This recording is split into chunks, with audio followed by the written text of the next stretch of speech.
Welcome inside the Hall of Fame. I'm Booker T, six-time world heavyweight champion, two-time Hall of Famer. Got my man Brad Gilmore here with me. And, man, it's Monday. Here we are again. People always say, man, how you doing, man? And I tell them, man, I woke up this morning. It was a good day. Anytime you wake up on this side, it's a good day. So for me, everything's everything, like Marvin Gaye would say. Bradley, how you doing, dog? Man, like Marvin Gaye would say, "What's going on, Book?" I'm enjoying the day. I'm enjoying coming off of that great weekend. You know, the Cougs pulled it off. University of Houston, we're in the Elite Eight. That's got to make you feel some type of way. You know what I mean? To go back to the days Five Slammer Jammer. A Five Slammer That's what it Jammer. makes me think about. Five Slammer Jammer. Them boys riding in McCray. That mean, nasty African Akeem Elijah Wood. Them boys, Clyde Drexler. Yeah. Them boys was bad, man. Five Slammer Jammer, man. That's the only time I was ever really off in the college ball back in the day. So yeah, man, it's definitely. I was looking this morning and I saw, U of H on ESPN. I was like, wow, this got to be something big for the city.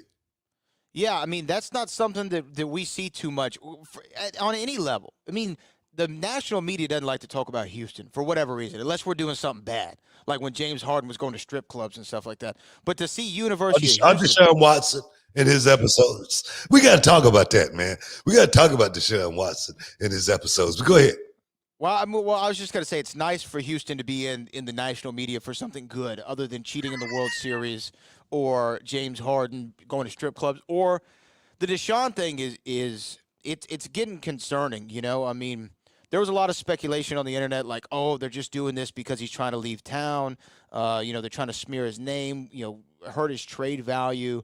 And, he still has his due process. We still got to see what happens with all the testimony from the ladies. But I will say, if these turn out to be true, Look, which man. with the mass amount of them, you start to lean that way. It's highly disappointing from a guy who seemed to be a model. Squeaky clean. Squeaky clean. He reminded me of Tiger Woods before his episodes. A guy that was squeaky clean. And Tiger was just, he was playing around a little too much. He played a couple extra rounds. He played more than 18 holes. But what I'm saying was, but Tiger had that presidential image that he was trying to keep intact. So he was squeaky clean from a perspective. Had the lovely wife, and then he had the kids. Everything looked like it was a perfect world. You know what I mean? Behind every good man, there's a great woman. That type of deal. That's what Tiger's problem was. But this kid, this dude, Deshaun Watson, man, he done taking things to a total different level. Because this is my thing, Deshaun Watson, that he's gonna have to overcome. Of course, wanting to get out of Houston, that seemed to come up like all of a sudden. It seemed like, man, I ain't agreeing with the management. You know what I mean? The GMs. You know what I mean? I want out. You know what I mean? You just don't get that mad when you're getting paid them kind of dollars, man. You say, man, I'm gonna go play this thing out. I'm gonna get my paper and then I'm gonna move on. But for Deshaun Watson, it seemed like, man, something was. It was a reason. It seemed like it was a reason why he wanted to get out of the city of Houston. Now, all of these ladies have come from the same lifestyle, massage parlors, except one in Georgia. And my thing is this: where there's smoke, there's fire.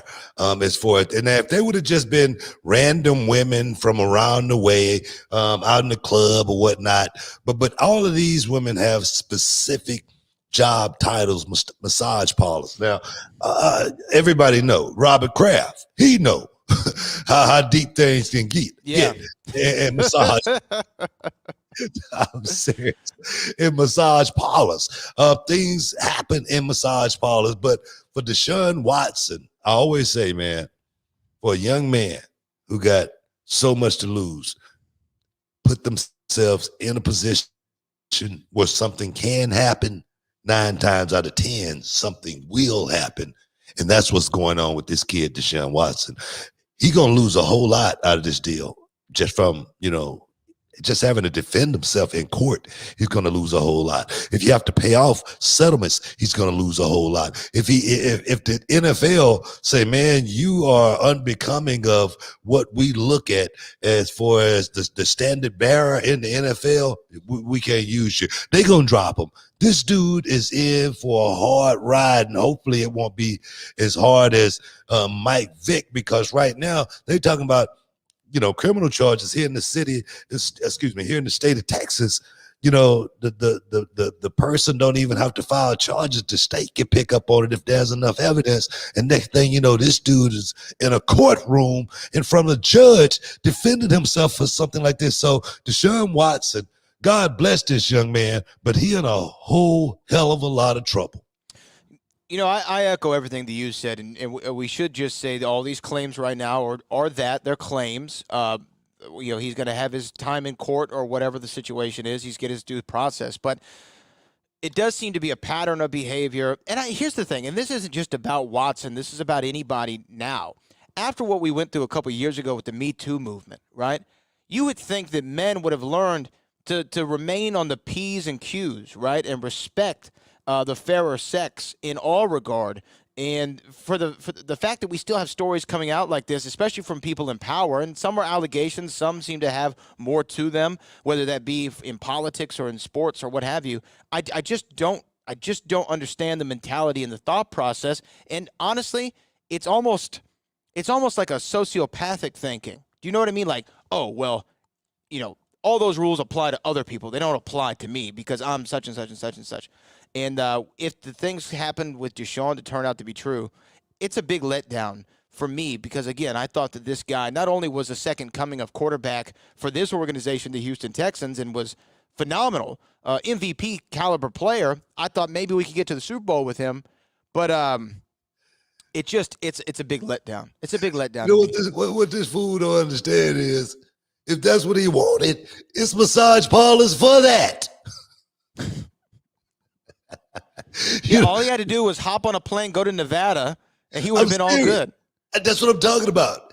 If that's what he wanted, is places to actually go and do that. Come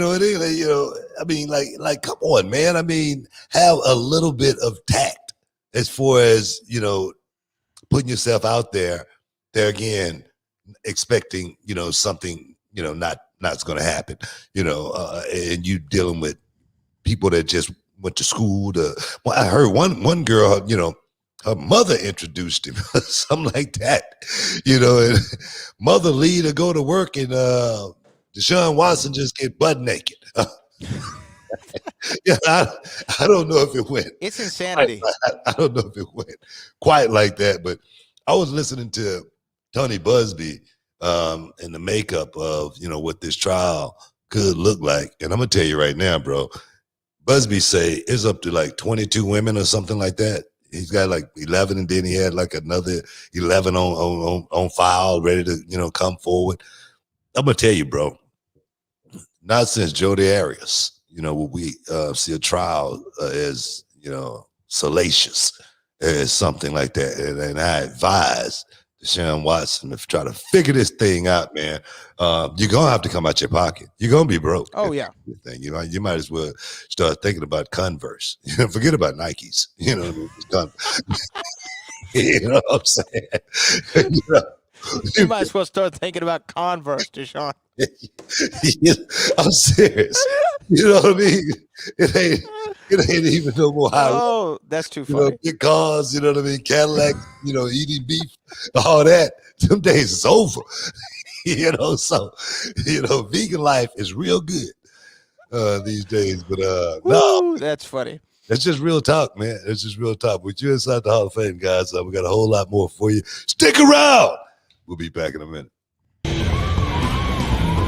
And here we go. Oh, the rules are simple. There are very few. Oh, my God! No, winding up here. Oh, maximum velocity. Bartow goes for a ride, and that is assure you of that. Official can do absolutely nothing about it. Even Max Humberto is disturbed by his own actions. Wait a minute. Oh, no. God in heaven! God in heaven! Put a stop to this! And Max Humberto is the new Reality of Wrestling Texas champion. Shoop. Welcome back inside the Hall of Fame, guys. Hey, man, let's move on, man. Let's move on from Deshaun Watson, man. Deshaun Watson got enough problems. Like I said, hopefully the brother figure him out. And boom, that's just the way that is. And hopefully the claims turn out to be inaccurate. I mean, for everyone's account, right? For everyone's sake. I hope that no one went through the trauma. Look here. These women ain't coming forward for nothing to have happened. Okay, so let's forget about what you're talking about. If you're saying you hope he's vindicated, that's one thing. But for these ladies, I'm not going to discount what they're saying happened to them. And I told you, man. We talked about this off the air, and I said, if something did go down with Deshaun Watson and a couple of the massage therapists, I'm just saying, and if that young lady felt a certain way after the act, it could become a problem. You know what I mean? Look at Mike Tyson. Mike Tyson, same situation.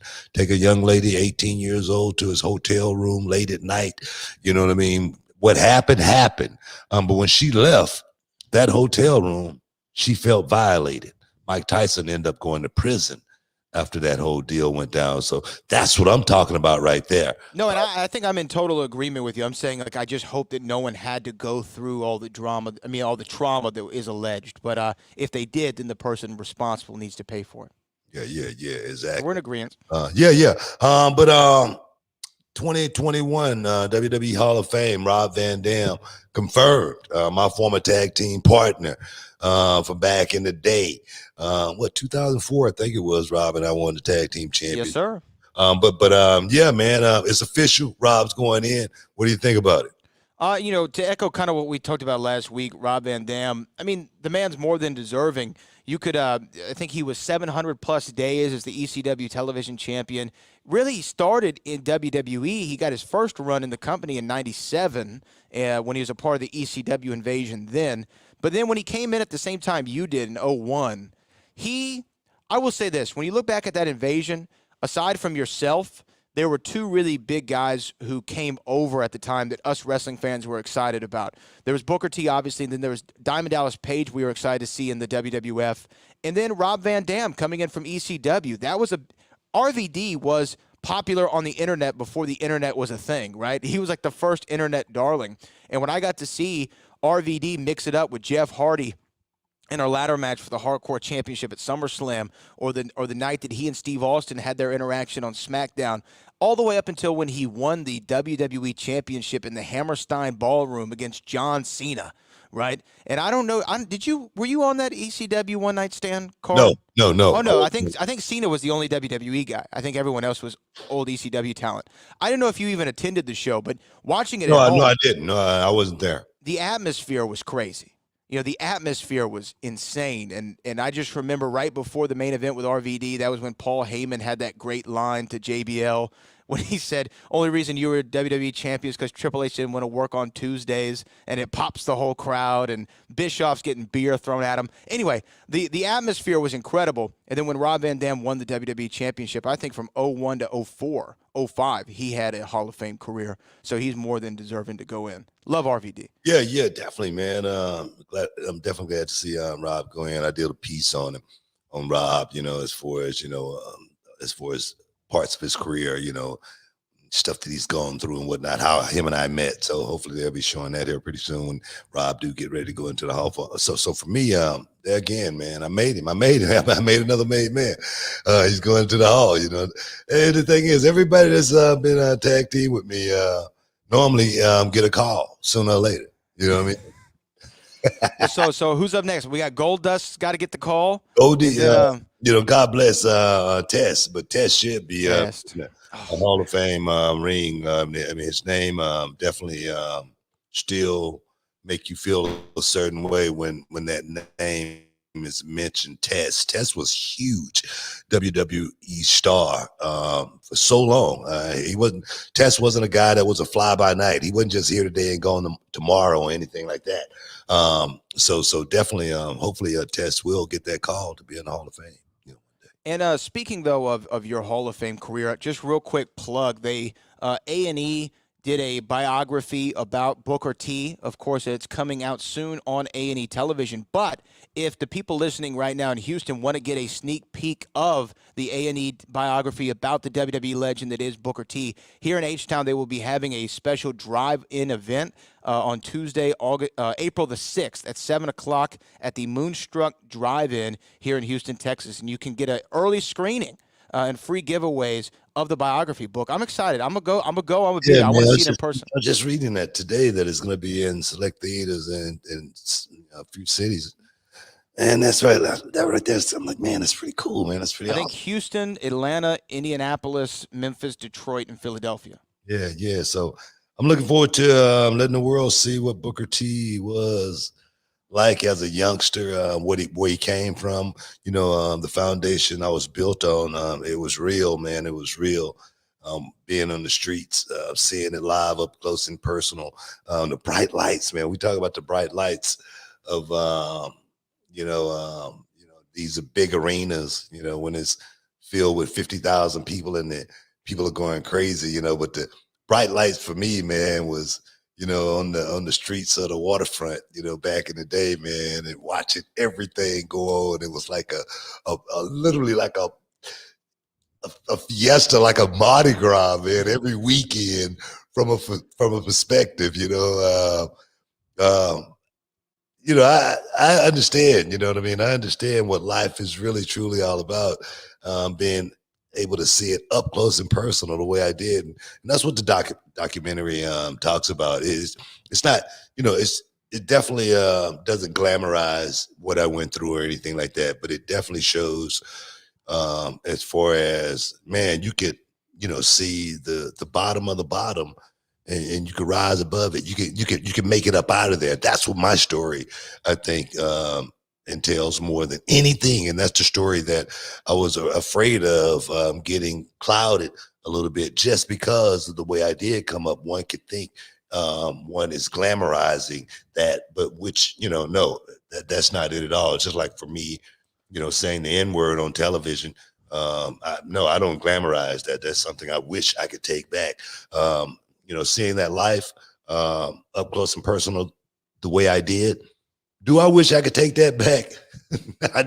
Not in a million years. I swear, man. Because, man. Well, everything you're not makes you everything you are, right? I mean, everything that happened got you to the point you are today.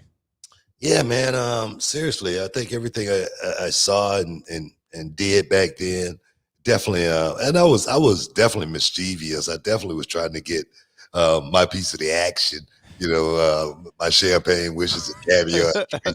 I definitely was doing things that a young kid, 12, 13, 11, 12, 13-year-old kid shouldn't have been, doing, but it was like, it was there. And then people like, oh, no, what is he talking about? Well, when the place where, they're going to talk about it on the doc, just to give you a sneak peek, place called the Waterfront.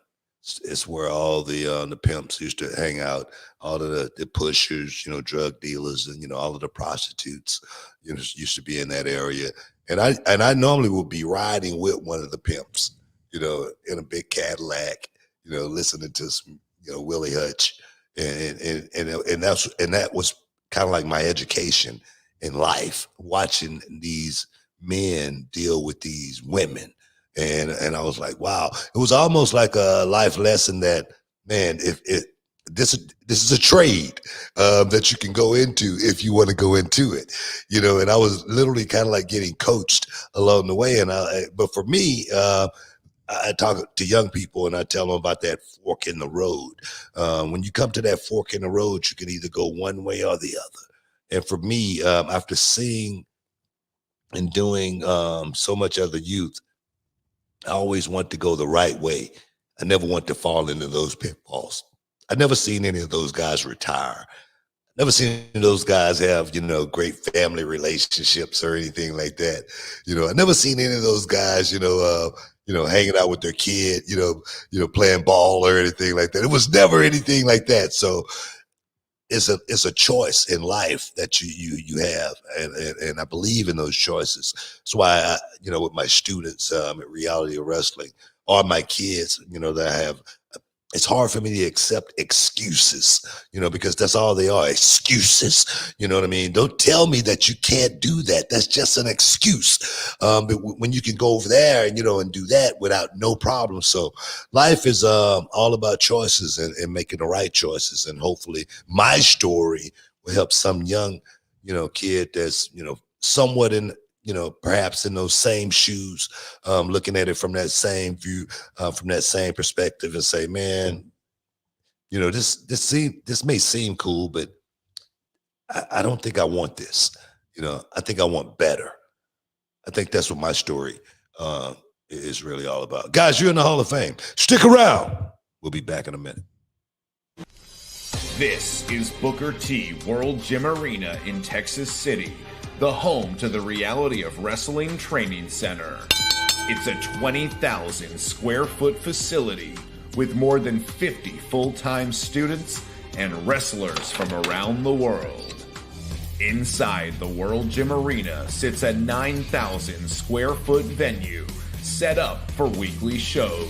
From up top, 1-2 moonsault. Where our students showcase their skills in front of a live audience. What he's done here is awesome. He's created opportunity, and he's creating great talent, as you guys well know. In the back, a full weight room. 6 up.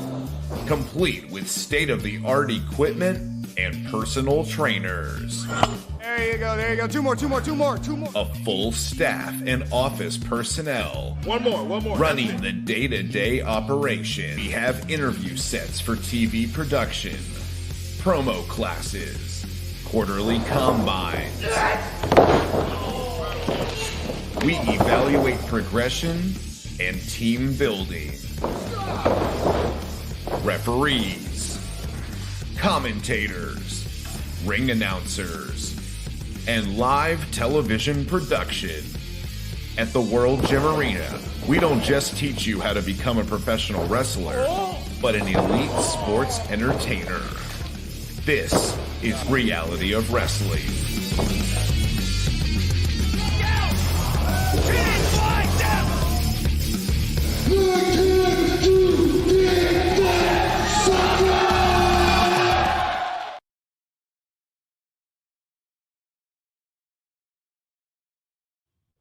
Welcome back inside the Hall of Fame, guys. Hey, man, we were just talking about something last week, all right? And I'm beginning to wonder if somebody got like a tracker on this show. I'm serious, if it's people that's designated to listen to this show on a weekly basis, because I'm beginning to wonder. And I'm like, it's freaking me out. Last week we was talking about star power, as far as coming WWE guys who can, perhaps make a difference. And I said, Jake Paul. And so just so happened, Logan Paul is going to be a part of WrestleMania now. Is this a coincidence? Because I said that before this announcement. I didn't know anything about either one of the Paul brothers being a part of WrestleMania or anything like that. I don't know why one of the Paul brothers would all of a sudden be a part of WrestleMania. But is this a coincidence or not? You know what? As we've seen, and we're not a show that's going to pat ourselves on the back or anything like that. But as we've seen in the past, Booker T, whenever certain things are talked about on this show, sometimes they come to fruition, right? We've seen it before. And this one, it seems a little bit too big to be coincidental, right? I would think. Because we were literally just talking about it several days ago. I think last Monday. So last Monday we mentioned it, and then Friday it comes to fruition. I don't know. I don't know. It does seem, it seems a little interesting. Now, if Logan Paul goes out there at WrestleMania and starts popping the leg, I don't know what's about to happen. But as far as his involvement with WrestleMania, it's interesting. This is crazy, man. This is crazy. And I'm not, like I said, I'm not trying to pat myself on the back. I'm not trying to write the show or anything like that. But I do find it very coincidental that all of a sudden, one of the Paul brothers is going to be a part of WrestleMania. One of the hottest YouTubers in the world, one of the hottest podcast guys out there. He with his brother. So I don't know, man. Of course, Logan Paul, he had a fight that got canceled that was supposed to went down in February against Floyd Money Mayweather. It's supposed to have been an exhibition bout. So I guess he said, man, this money is off the table. Let me get myself back out there. WrestleMania sounds good. It's coming up. Let me get a piece of the action, a little champagne, wish, a little caviar drink. Could that be it? Or did somebody hear me say, if you're going to get somebody, if you're going to use somebody, you use somebody like one of the Paul brothers. I'm just saying. I don't know. I could be wrong. I would just say that. I could be wrong, but it smells a little fishy to me. If it walks like a duck, if it quacks like a duck, it's a duck. Should be a duck, yeah. I'm just saying, man. I'm just saying. The thing is, man, if that is the case, I should be getting paid for some of these ideas. Well, and then right now, RDAB says, also a few weeks ago, we talked about you helping Bad Bunny versus The Miz at WrestleMania. And then last Monday, The Miz challenged Bad Bunny for WrestleMania. So maybe RDAB thinks your influence was felt on that one as well. I will say this. Logan Paul, to me, that's not a big deal. To me, right?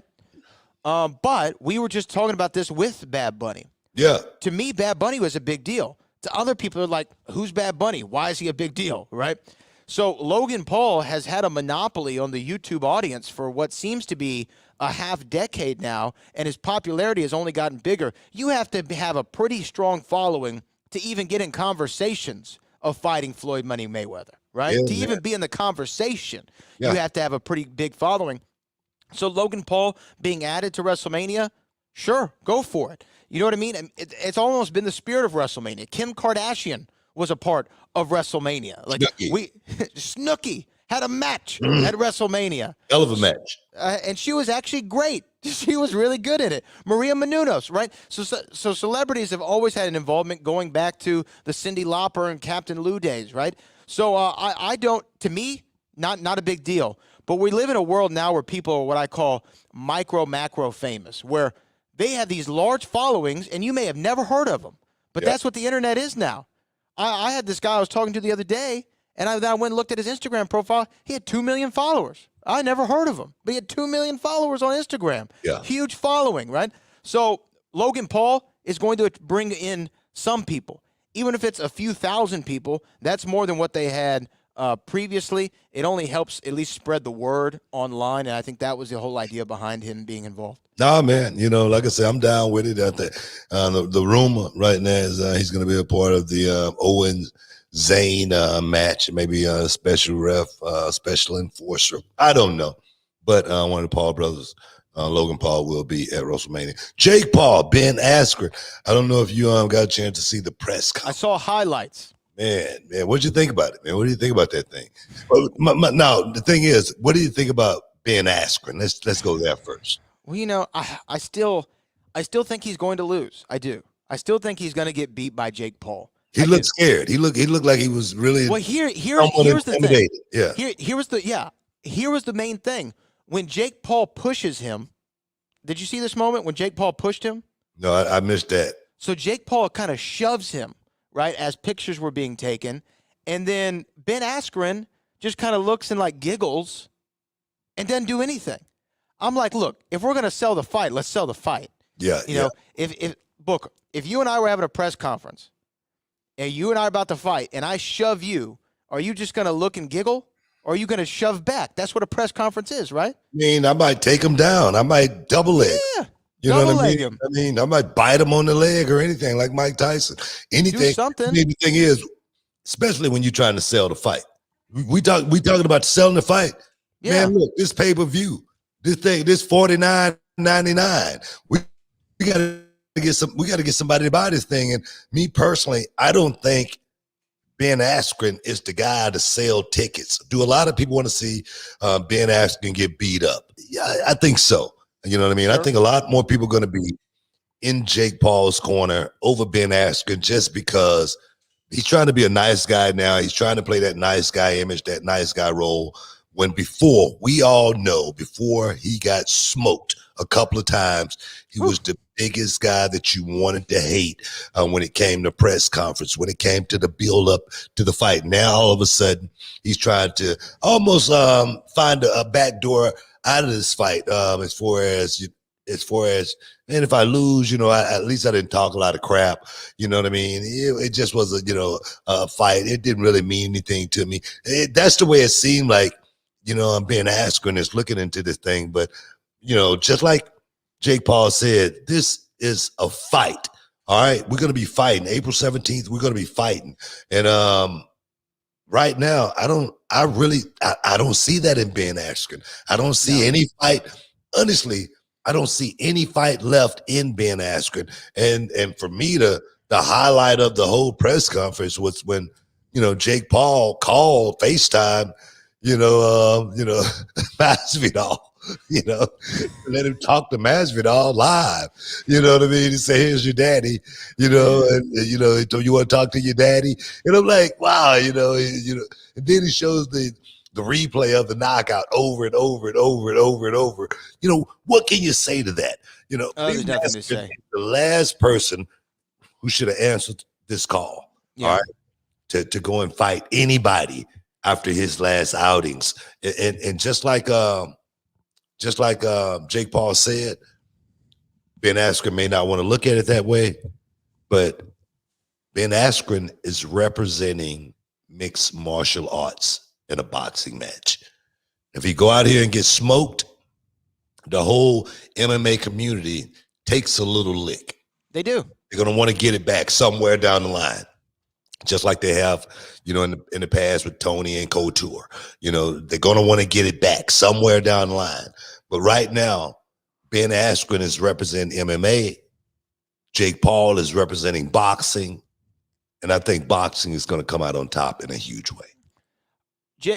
Not Jake Paul. Ben Askren looked like he was there for what some of us speculate he is there for, just to get a check. That's the way I think. Just to get a paycheck. Hey, you remember when Marshawn Lynch did that press conference back in the day and said, "I'm just here so I don't get fined." Right? He just didn't want to be there. That's what Ben Askren looked like. Ben Askren looks like, look, I'm here so I don't get fined. All right, I'm trying to do my obligations so I can go get this money and call it a day. That's what it looks like. It's really what it looks like. And I think you're 100% right. He's going to get he's going to get beat by Jake Paul. And Nate says with the $10, if you're going to book a match for Logan Paul Booker, who would you have him fight in the WWE before we go to break? Man, that's kind of hard because, Logan Paul, Jake Paul, those guys have been fighting from a, realistic perspective, pugilism. That's real. It doesn't get any realer than boxing. But if the guy came in and he was serious about it and he trained, if I had to put him in there with someone, it would be someone like Randy Orton, someone who could kind of guide him and, kind of like make him look good, look better than he ever can make himself look. So somebody like that, somebody that matches up pretty good with him. So, but that's it. Another that. We'll see. Guys, stick around. You're in the Hall of Fame. We'll be back in a minute. Hey, what's up, guys? It's Booker T, 6-time world champ, 2-time Hall of Famer, and this is for all up-and-coming professional wrestlers, male and female. You want to know the ins and outs, the do's and don'ts. You got a question, I got the answer. If you want to know how, join my masterclass. Go to realityofwrestling.com for all the information. Starting on Thursday and every Thursday after that, guys. Don't miss out. Don't get shut out. And I know you can dig that.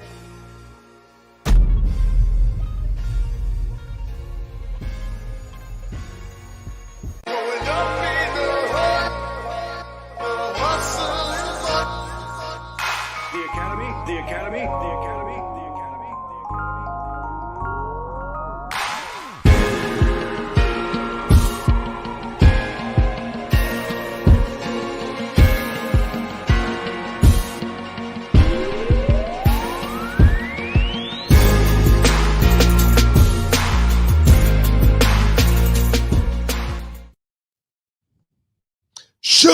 Welcome back inside the Hall of Fame.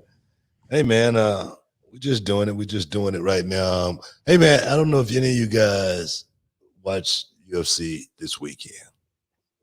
Because if you did, you saw a brand new crowning of the new undisputed heavyweight champion, big, mean, nasty African by the name of Francis Ngannou.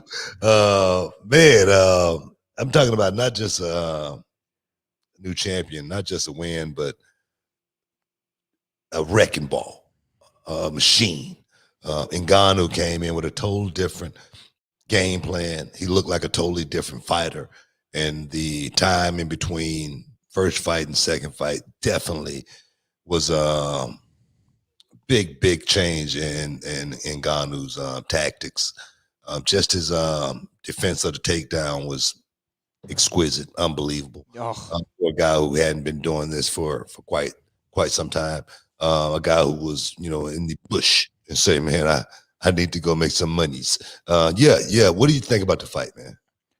Wow, I had to go watch the rest of the fights after the main event, but the main event I caught live, and it looked like night and day. You know, when you hadn't seen somebody for a while, maybe you knew them when they were young, and then you see them like when they were a kid or a teenager, and then you see them and you're like, man, you've really gotten tall. Look at you. You got some facial hair coming in, right?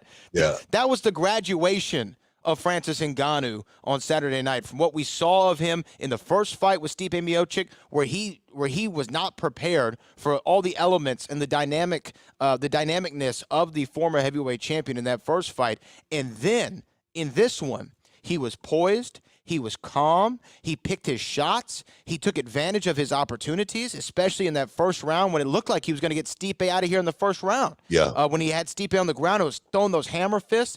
And then to be able to counter punch with that left hook, that short left, and knock the heavyweight champion out, it was sensational. Because Stipe, although he did make a pretty poor decision when he gets back up after kind of being knocked against the cage in the second round, he throws that right and staggers Francis.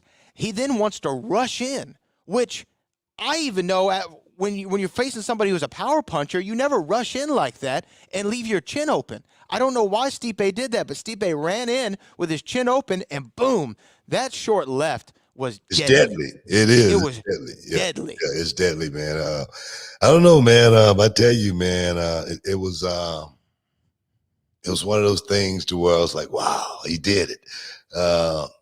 Knowing Stipe could have easily went out there and pulled that thing off. Stipe has been nothing but a warrior since becoming the heavyweight champion. He's gone out there and defended like no other heavyweight champion has defended in UFC history. That's why I gave him the benefit of the doubt. But I definitely was pulling for Francis Ngannou to go out there and pull it off. And the new UFC heavyweight champion is definitely going to be something to see now in the heavyweight division. The question is, who's next? Is John Jones coming out of retirement? I know that's the first thing everybody's talking about. John Jones, Ngannou. How do you think that fight will look? I don't know. I will quote my significant other, Farah, as we were watching the fight when Stipe got knocked out. When Stipe was getting hit with those hammer fists, she said about Francis Ngannou, why would anyone ever want to fight that guy, right? And now looking at the future, I don't know if John Jones, after seeing what he was able to do with Stipe Miocic, if he would want that smoke. I know that John Jones is one of the greatest of all times, but you look at the sheer size of Francis Ngannou.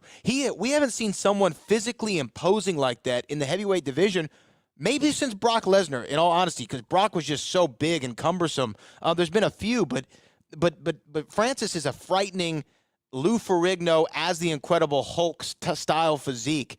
And John Jones, look, he's always kind of been a thinner framed guy. And just because you put 50 pounds on doesn't mean that's going to translate to power, and it's going to take away your speed. I mean, but look at John Jones. John Jones is no little guy, though. I mean, he's a big guy. He looks good. John Jones is not just putting on weight just to be, and he's 5'8". You know what I mean? John Jones is a big guy, and at his height, he should be a bigger guy, just in general. You know what I mean? So I think heavyweight for John Jones versus Francis Ngannou, Man, that'll be like King Kong versus Godzilla. I want to Well, the see it. money's there. Look, that's a money fight. But is that the best fight for John in his heavyweight debut? Yeah, man. I mean, John Jones. Is that the best fight for John Francis? John Jones deserved no less than to come back, with a shot, just like Conor McGregor. You know what I mean? When Conor McGregor came back off of his hiatus, he was put right at the top of the food chain. Could beat Nurmagomedov. Didn't work out for him. But at least it was in his same division But that he was previously still, champion I mean, if you want to make an impact, you know what I mean? If you want to do something special, you don't come back and go against, somebody, underneath. And you got a chance to actually go after the heavyweight champion of the world. Even if it doesn't work out for you on the victory side, the money is going to be right. You're going to be able to walk away from this thing, and even if you want to take off, if you want to retire, the money is going to be good. So I think you got to be thinking about that opposed to just fighting. I think I get. Okay, then let me ask you this: the inverse of that question. You always talk about protecting your champions, right? Letting them have a few wins before they got to go in against the number one guy. Do you feel like that's the best fight for Francis? I don't, but I don't think there's a whole lot of Africans buying the fight. I'm just being real. I don't think in Kenya, the buy rate is going to be way over the top. You know what I mean? For Ngannou, you know what I mean? And that's just the way it is. UFC is looking for guys that's champion that the countries are going to make money for them. I don't think we're going to be going to Africa for any UFC pay-per-views. Well, you don't know. I'm just being real here. It's possible. I'm just being real. I don't think we're going to be going to Africa to do any pay-per-views or anything like that. So I think, Ngannou having the championship opposed to John Jones being the heavyweight champion, I think the UFC would rather John Jones be the heavyweight champion if they can actually get the title on him. Just because it's more Americans that's going to, buy the pay-per-views to see John Jones over Francis Ngannou. That's just my opinion. And I think that you're onto something there. Although I do feel that Francis Ngannou is on that precipice of superstardom, and this heavyweight championship victory in the dominating fashion that he had it in is only going to catapult him further in the eyes of the mainstream fan. Francis Ngannou looked like everything you want a heavyweight champion to look like and be like is Francis Ngannou. I agree with you. I'm not disagreeing with you. I'm just telling you what the facts of the UFC. And the way they look at fighters. Hey, let's move on, man. Yeah. Before we get out of here, Ricky Dona had a $5 super chat. Let me find it here. Say, what do I think my brother and I would be in wrestling if we hadn't met Eddie Gilbert? And that's that question right there. That's a hard question, man. When my brother and I met Eddie Gilbert, it was my brother going to get a tryout. And Eddie Gilbert saw my brother, and he was like, "Man, you're a big guy." He's like, "Who's that guy there?" He said, "That's my brother." He's like, is he a worker? He's like, "Yeah, you guys ever tag team?" I'm looking for a tag team. Yeah, we tagged. But Eddie was the first person to ever, think about making us a tag team. It didn't work out. We came to work the following week. To do our thing, Eddie said, "Man, y'all gonna wear a suit. Y'all gonna be the tag team of the future here at Global Wrestling Federation." And we came in for our first night, and where's Eddie? Eddie got fired. Eddie wasn't around anymore. But Eddie was the one who came up with the idea. Eddie was the one that came up with the name Booker T and Stevie Ray. Eddie was the one that came up with the Ebony Experience, along with a little bit of insight from my brother and I. But what would we be? I think we still would have made it, even if we wouldn't have met Hot Stuff Eddie Gilbert. But he definitely, like I try to do with my students that come into reality of wrestling, try to give them a springboard. And that's what Eddie gave us. He gave us a springboard to get our foot in the door. And once we got our foot in the door, it was all up to us. Well, sometimes that's all you need. You just need that one person to believe in you and get you in the right room, right? Yeah, that's all you need, man. Is the right person in the right place at the right time. We got any more super chats? We had one more. We had one more. If you could answer it quickly from RDAB. In your honest opinion, how much did CM Punk's moment in the UFC hurt professional wrestling, or did it hurt professional wrestling? Oh, help or hurt professional wrestling? CM Punk. I don't think it helped. I don't think it helped professional wrestling. I don't think it hurt professional wrestling. I think it hurt CM Punk because CM Punk was one of the most highly paid professional wrestling of today's era of professional wrestlers. And he walked away from it to go and do something that he had a slim to very little chance at becoming successful in.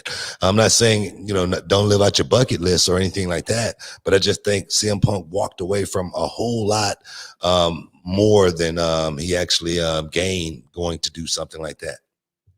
And then all Nate says is, why do I have a feeling that Logan Paul is going to win the 24/7 championship? You never know what's going to happen. It could be a WrestleMania moment, right? Gronk won it last year. Give it to Logan Paul. Oh, man, I smell money. I smell money. So, hey, man, anything can happen. It's WrestleMania. Like the Macho Man Savage said, ooh, he's expecting unexpected. Yeah, take it. Hey, man, we got to get up out of here right now. Appreciate you guys for stepping inside the Hall of Fame, Bradley, as always, but we out right now. Shoop! Can you dig it, you sucker?